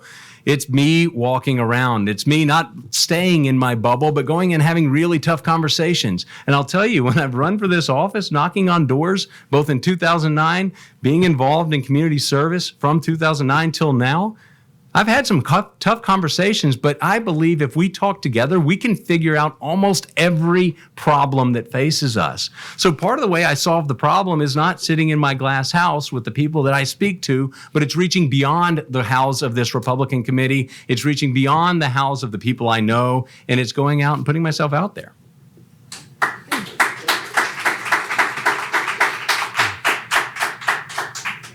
As I've been going through this campaign season, I've taken the approach of door knocking. I actually go from door to door to door in the subdivision. I do not leave out a single door unless it says no soliciting, and then I move on. But I've had people come to the door and they'll say, I saw your boots before I saw you, and I like your boots. They'll say, I saw your orange shirt when I opened the door, and I like it because Tennessee's going to beat Alabama again. And then I've had a lady or two actually break out into singing and praising God, and I thought, my goodness, we're going to have church right here on the spot. Now, I'm going to tell you right now, if you want to do social media with me, you can forget it. I'm a person that you're going to talk to, and I'm going to talk to you. I'm going to form these little committees. I have people already I've been meeting in and out of these houses, and people are starving for information, people. They are starving for contact. They're starving for social touch. I don't care if it's a word or actually a hug around the neck. So do not get on the emails and tweet and Twitter and Instagram and chat and birds and beeps and whatever all else goes on. Just give me a call and let's talk about it.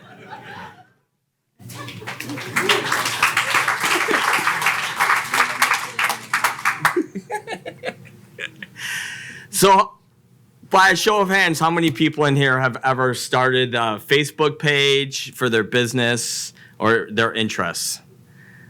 Okay, so that's a lot, right? Thank you for participating in that. So of that, as you know, when you try to engage other people in things that you want to communicate with, you know that about 10% of those people, mostly your friends and family, 10% clip usually engage with you. So it's pretty hard. There's a lot of ways to get in touch with all of us, right? So for me, I like the town hall kind of thing. I also I'm available anytime. As long as you're respectful, I'll talk to anybody. And I will meet anybody anywhere as well. But having said that, I think what really is important is that if we're just normal people, which we should be as leaders, we're just an extension of everybody, then I would ask all of you or everybody to get in touch with us as well. When you have a problem, when you have a concern, let us know and let's get together and let's talk about it.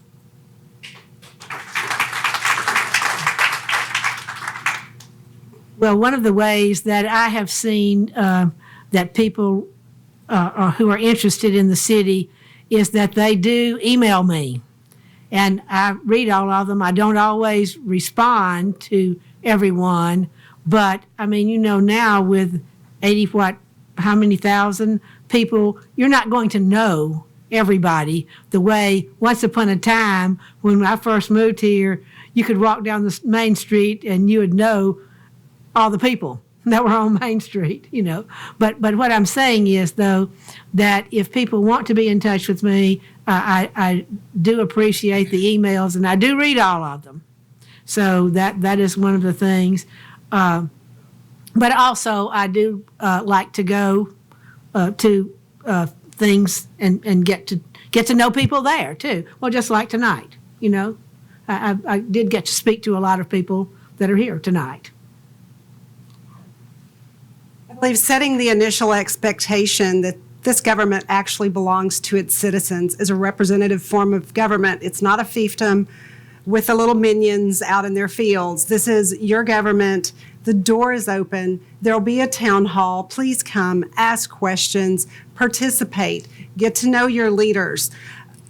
I think if you offer free food, snacks, and drinks, I'm telling you, they will come out of the woodwork for a bottle of water and some chips. And so you will meet all kinds of people. We have a great communication department in our city, but they've really depended on social media, and that's not the best way to address your constituents. We need a phone call system. We need a texting system. We need a mailing system.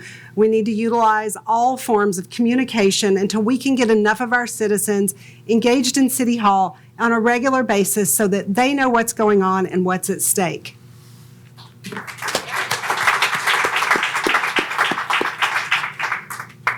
Hey, the next question is going to go to Gabrielle, Gary, and Greg.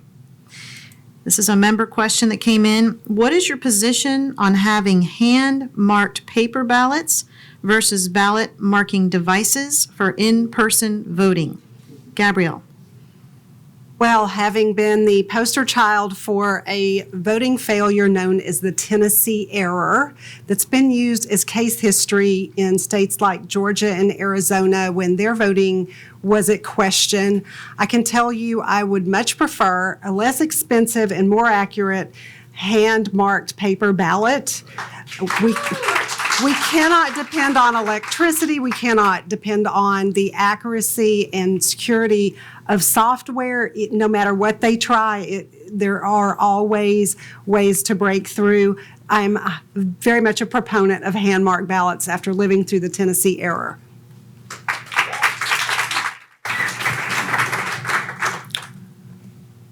I remember when I was trying to talk to little girls in school, I always had a little note that said, "Do you like me? Check yes or no."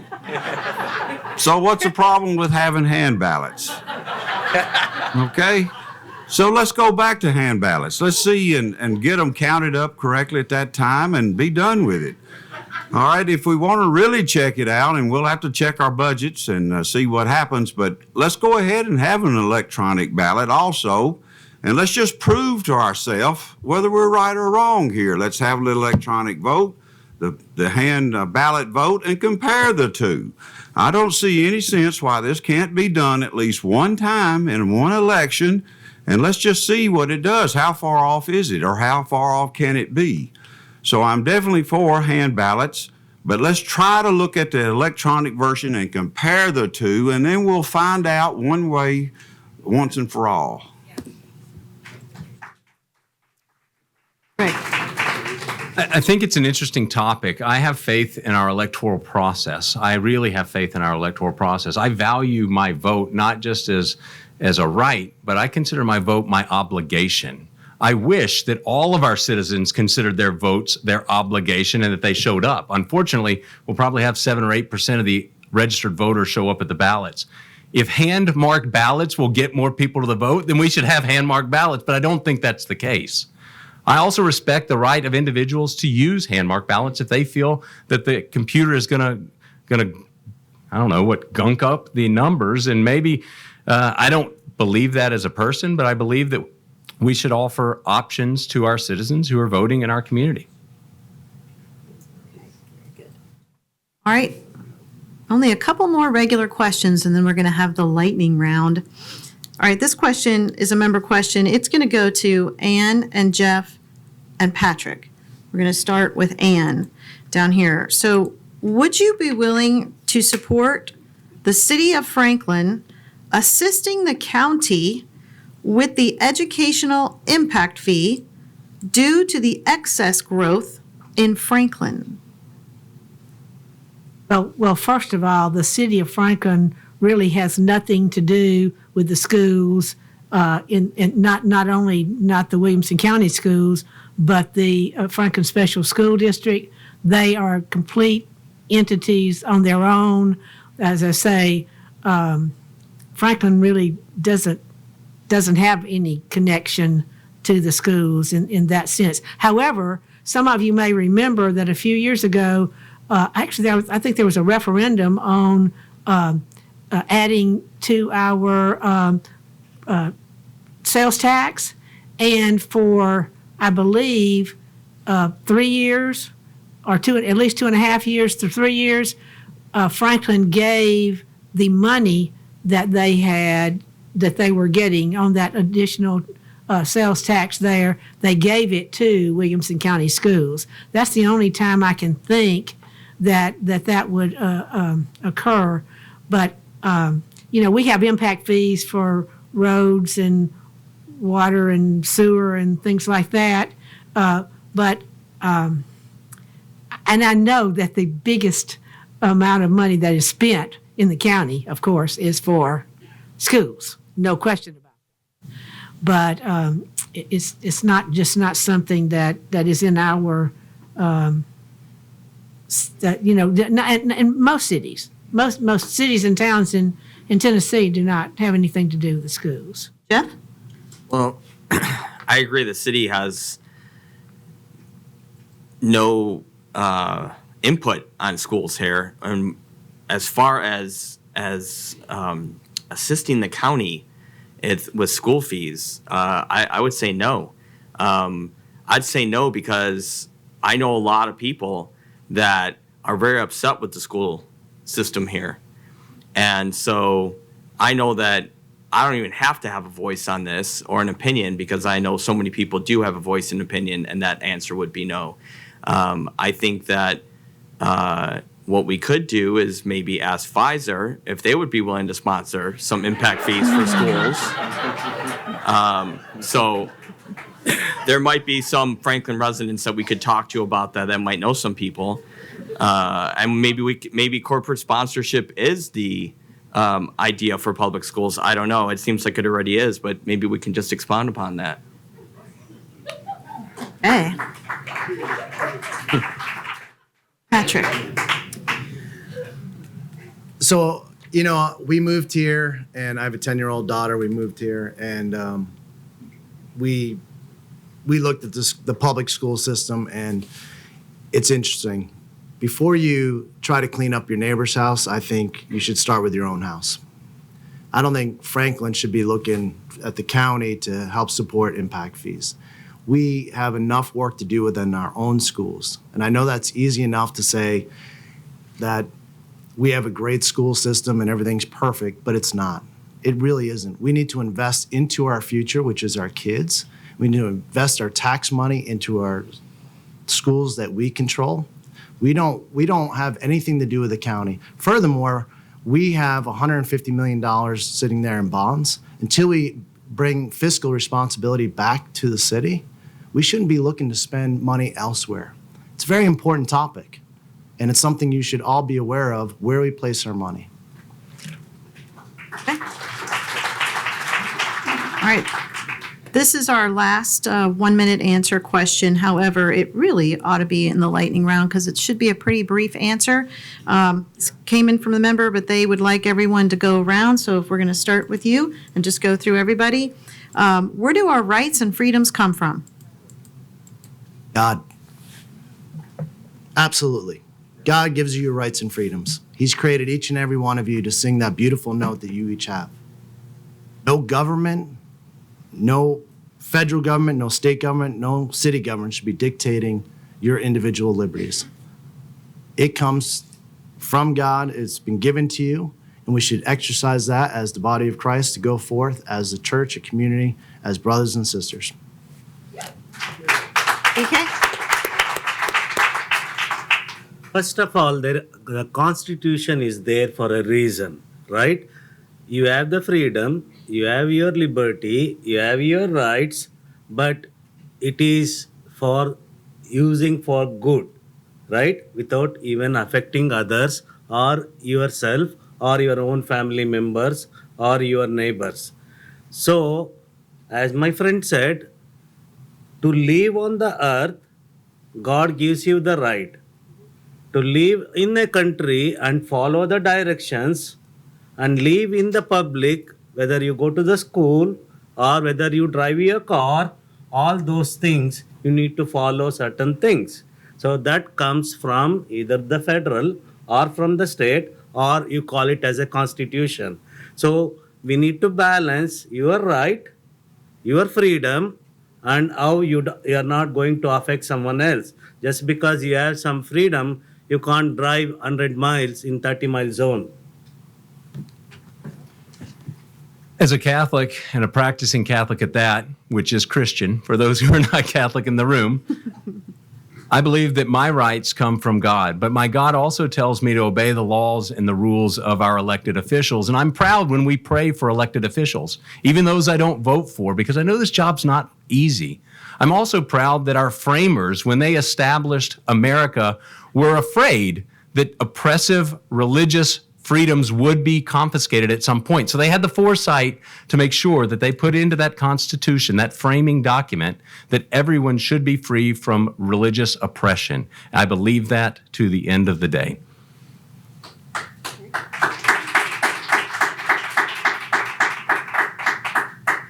We all have fathers, each and every one of us. It doesn't matter what your gender or sex or race or whatever it is, we all have fathers. We also have a heavenly Father who resides in heaven above. And when you take our heavenly Father and then you mix him with our forefathers that began writing this Constitution so many centuries ago, then it makes life perfect. That's the only way when God has entered into it can it be anywhere near perfect. It won't be because we're human beings here, but with God's guidance, we can reach some kind of reasonability of being nice to each other and come up with this thing called Christian civic duty. I wrote a news article on this once and actually got published. But Christian civic duty is what this is all about, and we must get out and vote and do the things we know that are right so that we can achieve that Christian civic duty.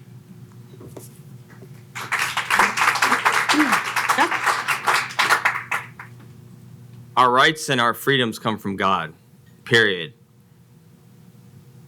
Our forefathers also wrote a little paper called the Constitution.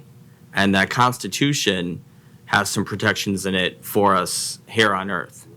And one of the protections is the Second Amendment.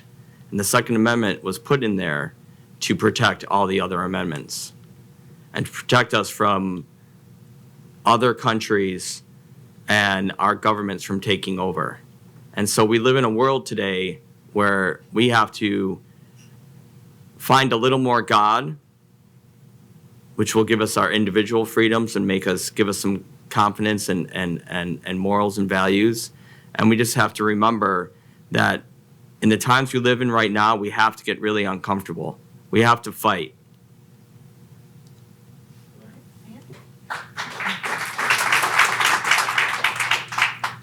Well, first of all, I want to say whenever we moved to Franklin so many years ago, I think probably the second thing we did was to join Franklin Presbyterian Church. And so we have been members there virtually as soon as we moved to Franklin.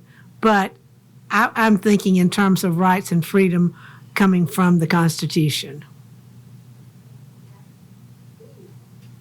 All of our rights and our freedoms are bestowed upon us by our Creator, God.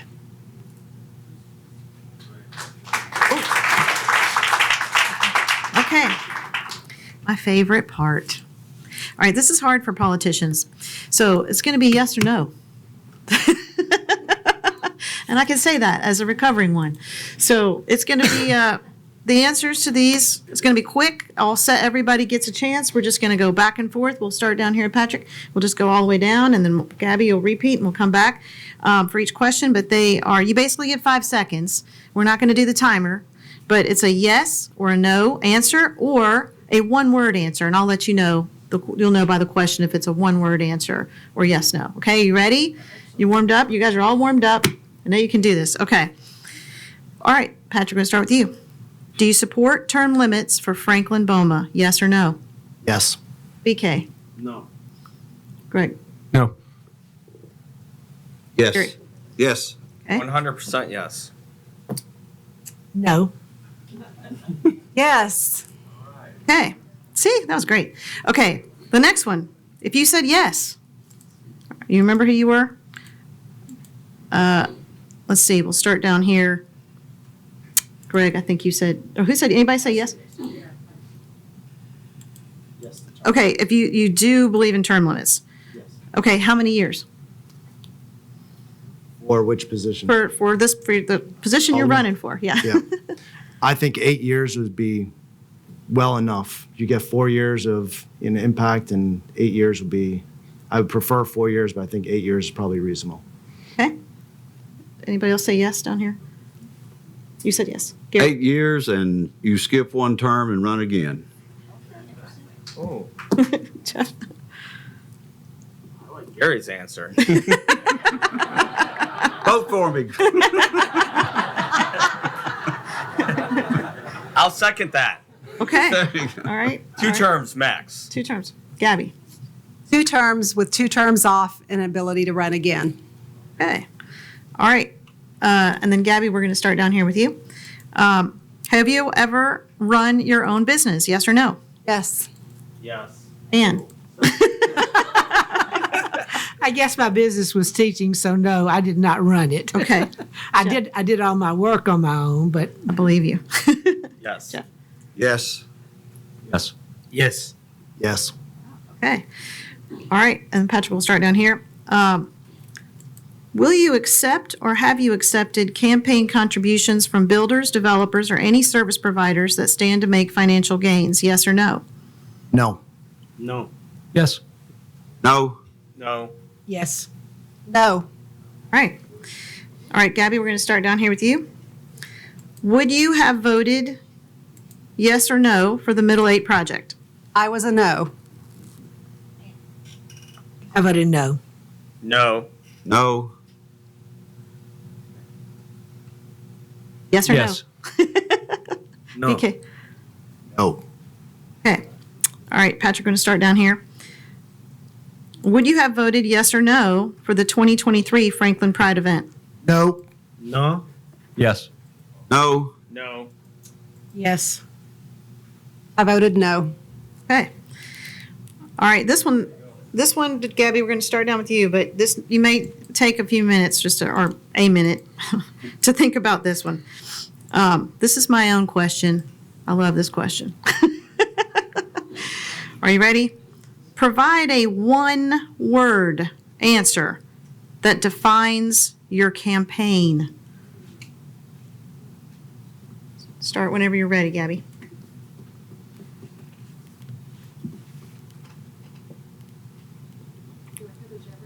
One word, just boil it down. One word that defines your campaign. Fresh.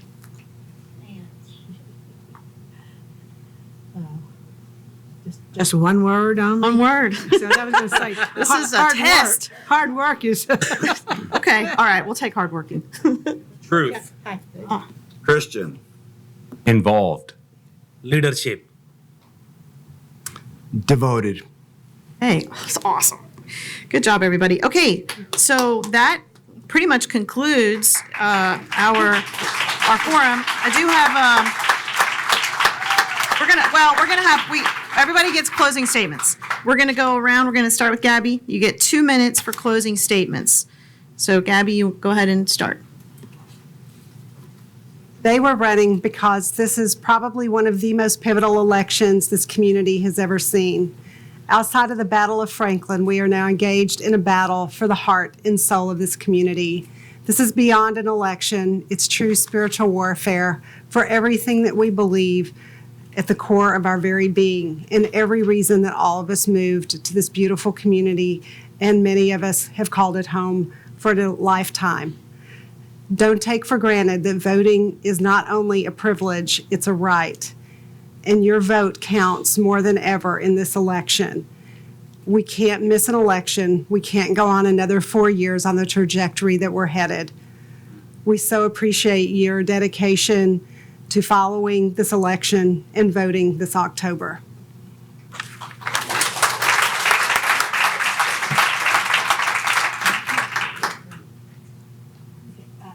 first of all, I want to say thank you so much for having us here so that I get a chance to meet people, but also to give me a chance to ask for your support and for your vote, because this is an election that is going to mean a lot to the city. But also, I want to say, I want to continue to work on behalf of all citizens of Franklin. I want to make decisions based on knowledge of issues and treating everyone fairly. I support all the departments that are, and I hope that they will continue to deliver their high level of service to all the citizens of Franklin.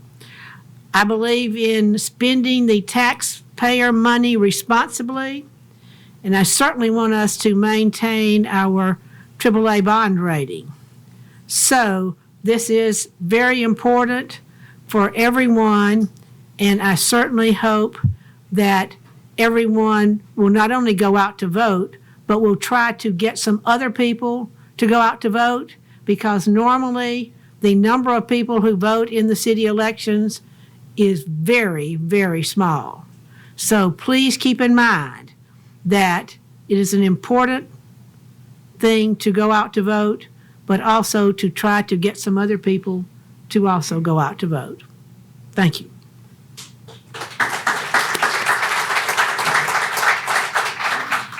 Yes. Oh, sorry.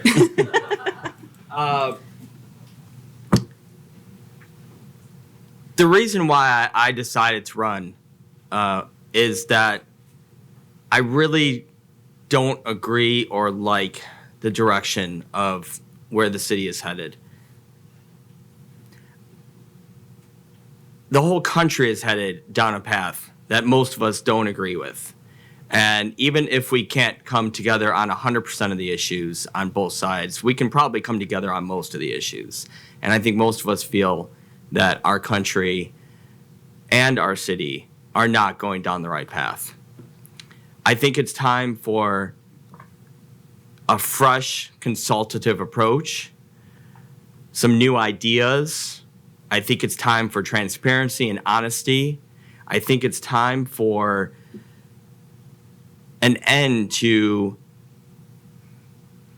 that small town feeling where only 5, 10 people in the whole city really get to make the decisions on what goes on. I think it's time to end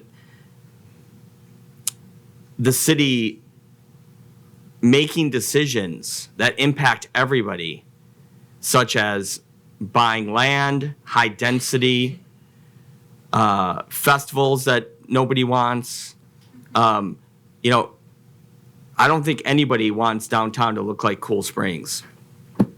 So for me, I just think this is something that's very important to me. It's to stand up for everybody. It's not about me. I don't have to do this, but I feel called, and I've always felt called to stand up and do something extraordinary for other people. And so I'm at my age, at 51, I beat cancer. I don't have any kids. I don't have any debt. I'm not beholden to anybody. I offer everybody truth and integrity and their voice back.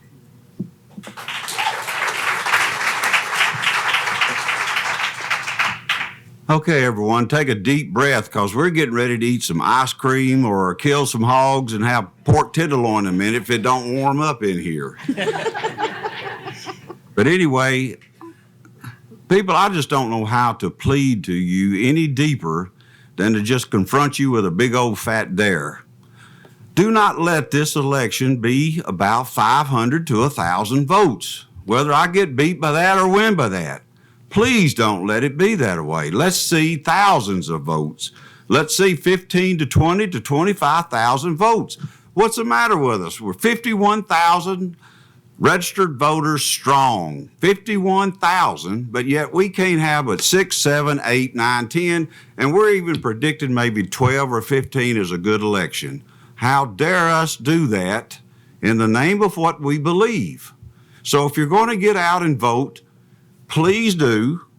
Bring in your neighbors, your friends, your parents, your elderly, your kids. I don't know how many doors I stopped at that if there was a kid in the house, they'd say, you come here and listen to this guy. He's got something to say. You've got to learn how to vote and vote your convictions, okay? I don't care if you vote for me or Miss Blanton. It doesn't bother me one way or the other.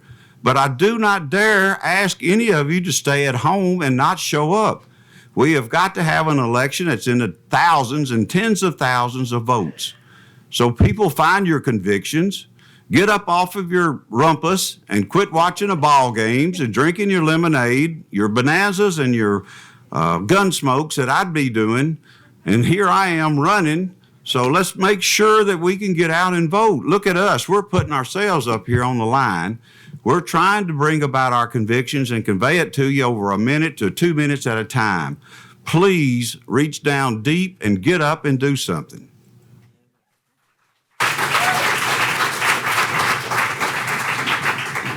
So Gary, I love your quips and I support what you're telling people to do. Go out and vote. I hope that everybody at home watching takes him up on that. Go vote. Go push a button. I hope that we have 20, 25,000 people vote.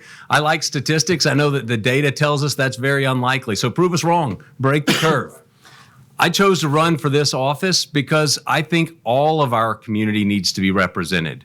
Not just the special interest groups, not just the one individual who knows somebody. And because of that, I've put myself out there. I've gone and spoken with the people that invest in our community. I've gone and spoken with the elected officials. I've reached outside of the city. I've talked to people that are at the state and the county level because we don't only in the city of Franklin rely on the city of Franklin.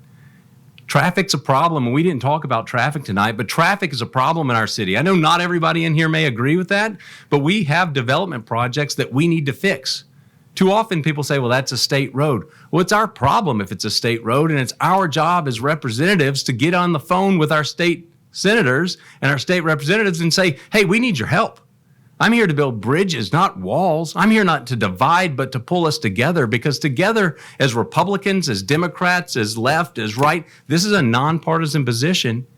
And at the city level, we should be able to think through those things, because at the end of the day, we all have to live with each other. And if we continue to divide our city, we're going to end up broken. I left a broken city. You know how you break a city? You divide the populace, just like what's happening here. And I'll be darned if I'm going to allow this city to continue on this process of division, stripping certain groups from their constitutional rights. As Republicans, we believe in the Constitution. We support our fire. We support our police officers. We don't continue down this path of division. I apologize for the compassion here tonight, but what you're seeing is my genuine passion for us to come together. Our party is broken. Our party needs to come together, and we need to vote to continue to keep our nation moving forward.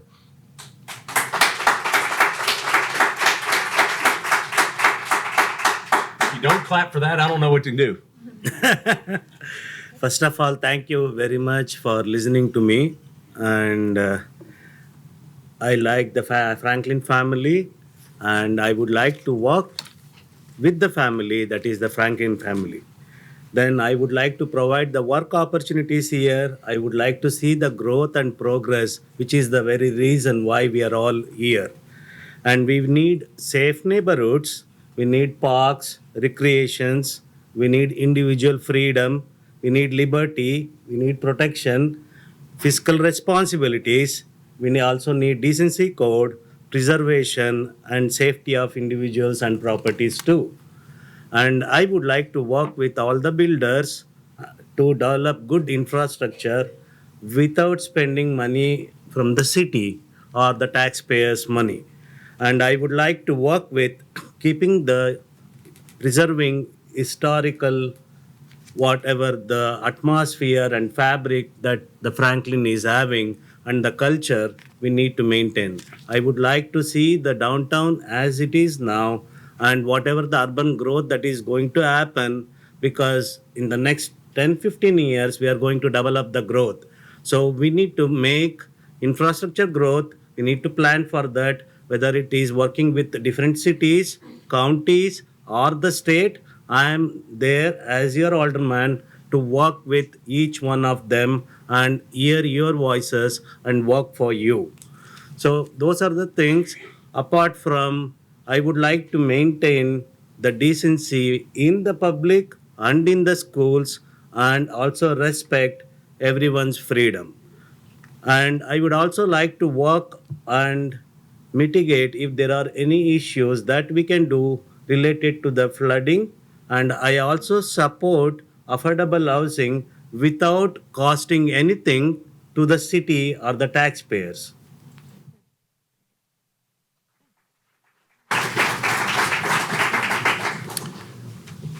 So I want you to imagine a city that you start walking downtown, and we call it the city of Franklin. But no longer is there cars driving through downtown, people shopping at local businesses, but more it's turned into that 15-minute city. It's become a city not for the people, but for the government, where the stake has been driven so far down the road so many times by special interest groups and outside social and cultural groups that we're lost. We've lost the pure definition to who we are and who we are as a community. See, that's what happens. There's confrontation at every corner. We can call it divisiveness, we can call it whatever we want to do, but at some point we have to just draw our line in the sand. We have to ensure that Franklin is preserved. This isn't going to be another bloody battle like the Battle of Franklin, but more, this is a battle for our community. This is a battle for who we are. And this is something that we need to look at, we need to address. This is greater than a local election. I believe that this particular election is going to be telltale for the nation. I believe that's how important Franklin is, not only to the state of Tennessee, but also to the United States. We have amazing people here, very influential people, but very committed people, very dedicated people. That's the fabric of our community that we want to ensure. And through this, we need to understand not just to pontificate on ideas, but look at strong realities of how we safeguard our children, how we look at our small businesses that make up our main street and in the surrounding community. And we have to have sensible development and managed infrastructure, not led by special interests, not supporting cultural issues that drain our resources morally and physically.